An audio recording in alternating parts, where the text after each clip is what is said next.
गांव में fashion show. शहर की फैशन डिजाइनर रितु की शादी गांव के जमींदार शेर सिंह से हो जाती है। लेकिन शहरी कामकाजी रितु का गांव में मन नहीं लगता। क्या सासू माँ, ये गांव में तो कुछ नहीं है, मेरा दिल ही नहीं लगता यहाँ, क्या करूं मैं? अरे बेटा, जहाँ पति का कारोबार बीवी तो वही अच्छी लगती है ना। अब हम लोग इतने पैसे वाले हैं कि गांव में मेरे बेटे लायक लड़की ही नहीं मिली। अरे माँ, मैं तो ये बोल रही हूँ कि क्या करूं जिससे मेरा थोड़ा दिल लगे। अरे बेटा, मैं भी शहर की थी, यहाँ आकर मैंने गांव में स्कूल खोल लिया। बच्चों को पढ़ाती थी तो मन लग जाता था। तू भी कुछ देख ले जिससे गांव की बहू बेटियों का भला हो जाए और तेरे जमींदार ससुर जी का नाम भी हो जाए।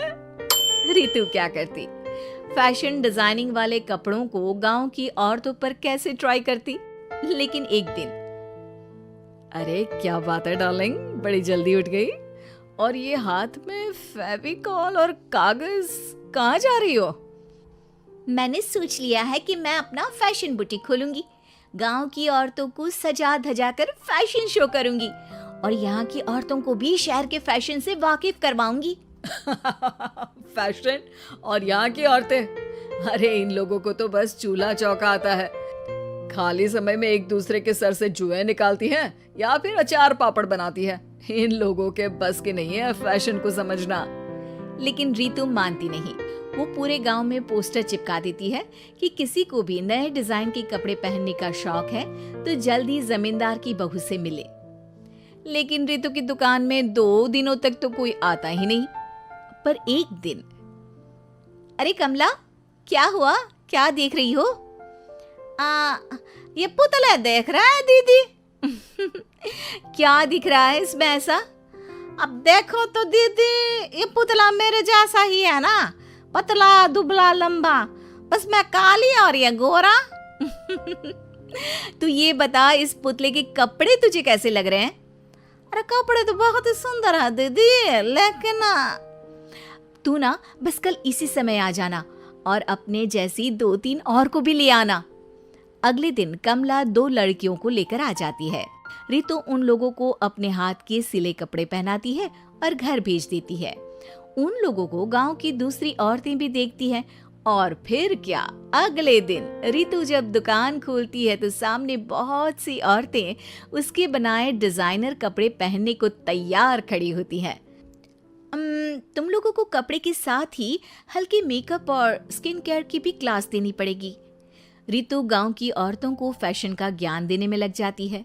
एक दिन रितु का पति कहता है, अरे रितु, तुम्हारी फोटो पेपर में आई है। क्यों भाई, ऐसा क्या कर दिया मैंने? क्या लिखा है?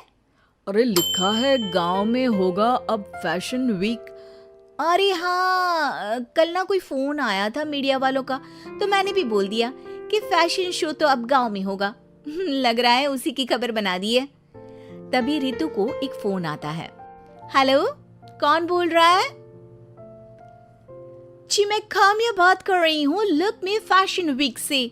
हम लोगों ने आपका काम देखा। हम शहर वर्सेस गांव का फैशन थीम में एक फैशन शो आपके गांव में करना चाहते हैं। अरे वाह, ये तो बहुत ही अच्छी बात है। मैं अपनी मॉडल्स के साथ शो में हिस्सा जरूर लूंगी। बस अब क्या था, वो दिन भी आ जाता है जब रितु की गांव की गोरी शहर की छोरी के साथ स्टेज शो में हिस्सा लेती हैं। शो के बाद, अरे आपकी वो जो कलेक्शन है ना, मैं उसकी पूरी सीरीज खरीदना चाहती हूँ। सच में आपने वो कपड़े डिजाइन करे जो आज के लोग आसानी से घर और बाजार में पहन सकते हैं और बजट में भी है। हम भारतीयों के लिए तो ये डिजाइन बेस्ट है जी। वैसे आपने क्या सोचकर ये कपड़े बनाए और आप इसे कितना आगे और लेकर जाना चाहती हैं?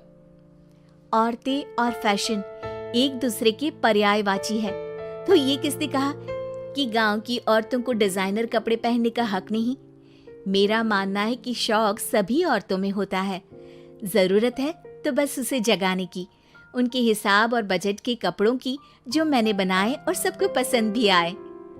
अब रितु का गांव हर जगह प्रसिद्ध है। ना सिर्फ रितु के लिए बल्कि वहाँ की औरतों की फैशन के लिए भी।